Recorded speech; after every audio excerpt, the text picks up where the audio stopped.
Un demi-siècle pour les Fantastiques. Centre d'activité de jour pour personnes vivant principalement avec une déficience intellectuelle.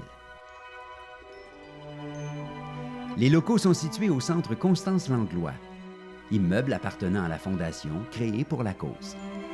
Les Fantastiques, une histoire de cœur qui existe depuis 50 ans et qui a débuté grâce à une bénévole exceptionnelle. Constance Langlois s'est donné corps et âme au service d'une cause, celle pour le mieux-être des personnes handicapées. Son rêve était de poursuivre son œuvre dans des locaux plus grands et mieux adaptés pour les besoins de la clientèle. Mais le financement était toujours insuffisant. En 1988, le rêve semble soudain à sa portée. La même année où elle avait malheureusement rendez-vous avec son destin.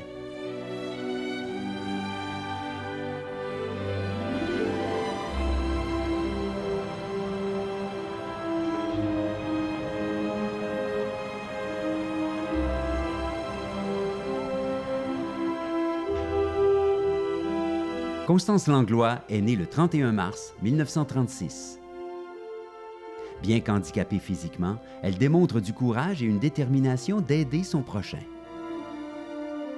En 1973, avec l'aide d'un groupe de bénévoles, Constance Langlois fonde le club sportif Les Fantastiques de Magog.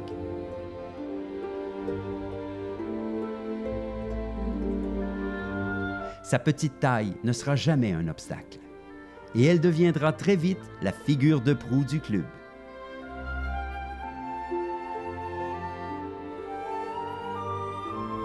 En 1978, après avoir occupé un local sur la rue principale, l'organisme déménage au centre communautaire et oriente la mission vers un centre d'activité de jour. À l'époque, l'organisme agira comme porte-parole des personnes handicapées de la région afin de faire avancer la cause. La ville de Magog installe une rampe afin de mieux accéder au centre communautaire. Plus tard, un service de transport adapté voit le jour.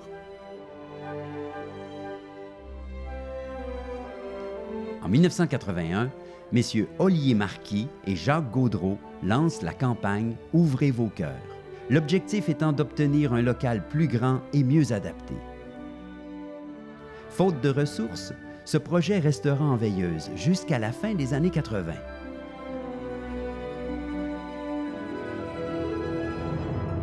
Il fallait absolument trouver une solution de financement qui permettrait l'acquisition d'un terrain et la construction d'un nouveau centre de jour.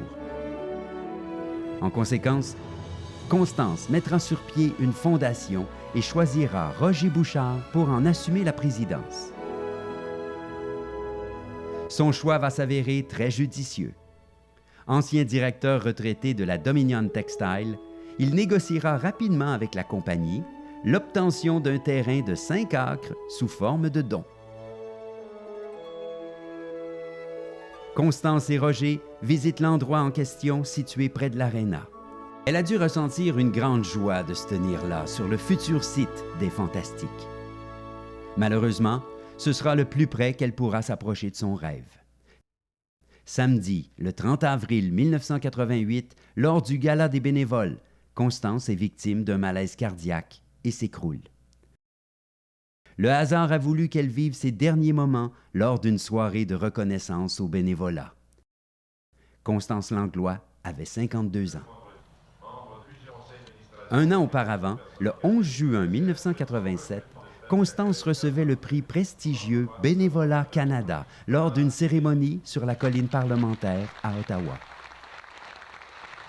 C'est exactement ce qu'elle a été durant une longue période de sa vie, une grande bénévole.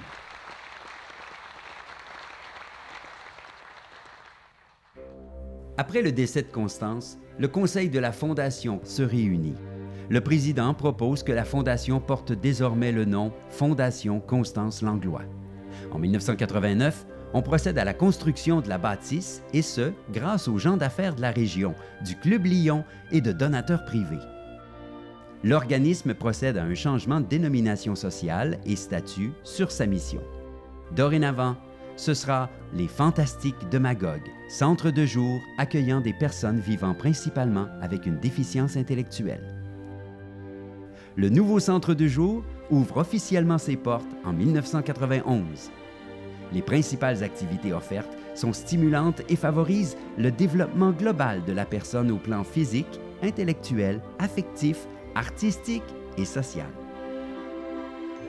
L'artisanat, les ateliers de peinture, la musique, les animations diverses, les sports, les camps, le théâtre, l'art culinaire, les visites dans les communautés, les collaborations telles que la sortie au séminaire, la célébration de fêtes, les différents thèmes comme le bal en blanc, pour ne nommer que celui-là. En 1996, la Fondation reçoit une contribution importante permettant l'agrandissement du centre qui ne répond déjà plus à la demande croissante de la clientèle. Nonobstant les moyens de financement organisés par la Fondation, le tournoi de golf annuel, le télé-bingo, les bénévoles et l'équipe des Fantastiques sont aussi invités à innover et coordonner différentes collectes de fonds. La vente au Salon de l'artisanat, l'emballage cadeau à Noël, la vente de chocolat au tournoi Atome Pee-Wee, ainsi que la vente annuelle de bric-à-brac. Accompagné de bénévoles dévoués, c'est en 2015 que la direction prend la décision de laisser aller les activités qui prennent du temps, énergie et beaucoup trop d'espace dans les locaux et innove en créant un Noël fantastique. À l'approche de Noël, un contrat est donné à un artiste renommé pour réaliser un spectacle bénéfice. Pas moins de 600 personnes peuvent assister à ce spectacle attendu. Le happening du temps des fêtes à Magog. C'est non seulement un moyen de financement profitable, c'est aussi un moment parfait pour augmenter notre visibilité. Depuis 2022, la réalisation de cette levée de fonds est transférée à la Fondation au profit des Fantastiques. L'évolution de l'organisme repose sur l'implication de généreux bénévoles et d'employés dévoués. Nous ne pouvons passer sous silence l'immense contribution d'une personne de cœur, Claudette Langlois-Latulipe. Celle qui a épaulé sa sœur Constance depuis le début a fait don de soi pendant plusieurs années. D'abord comme grande bénévole et membre du conseil d'administration et en 1996 à la direction du centre. Après 40 ans à soutenir la cause, Claudette prend une retraite bien méritée. Un changement de garde est donc nécessaire. Caroline de Francesco, qui commence elle aussi en tant que bénévole aux activités avec la clientèle et ensuite au conseil d'administration, est nommée directrice générale en 2013.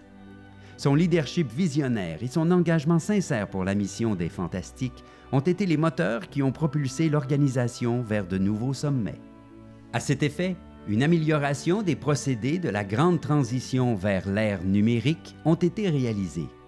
Elle procédera éventuellement à une réorganisation administrative, d'où l'ajout de 2 postes importants. Aussi, la signature d'une entente de service avec le CIUS de l'Estrie offrira l'opportunité d'embaucher des ressources additionnelles permettant d'accueillir plus de clientèle, soit un maximum de 30 participants par jour. Avec le réaménagement, les 12 travaux fantastiques effectués par la Fondation en 2021 et ayant comme objectif l'adaptation aux besoins spécifiques de la clientèle et la mise aux normes du bâtiment, ces travaux permettront éventuellement l'augmentation de l'offre de services. En 2019, avec un rêve de pouvoir mieux utiliser le terrain de la Fondation, après avoir cogité avec l'équipe, la coordonnatrice présente le projet de construction d'une terrasse à 24 finissants de l'École d'entrepreneurship de Beauce, qui avait un défi communautaire à réaliser. Parmi 60 autres projets, c'est celui des Fantastiques qui est retenu.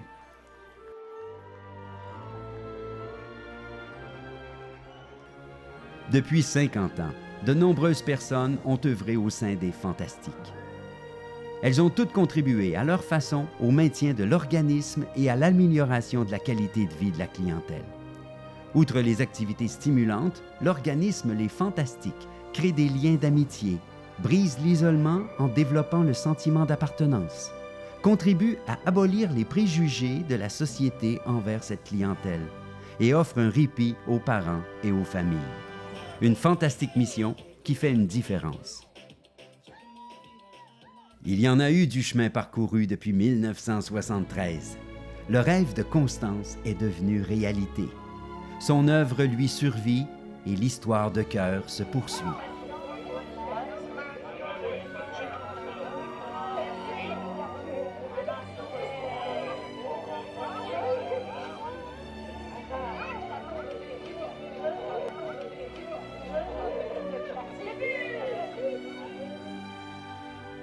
Ici Marc-André Coallier, bon 50e anniversaire.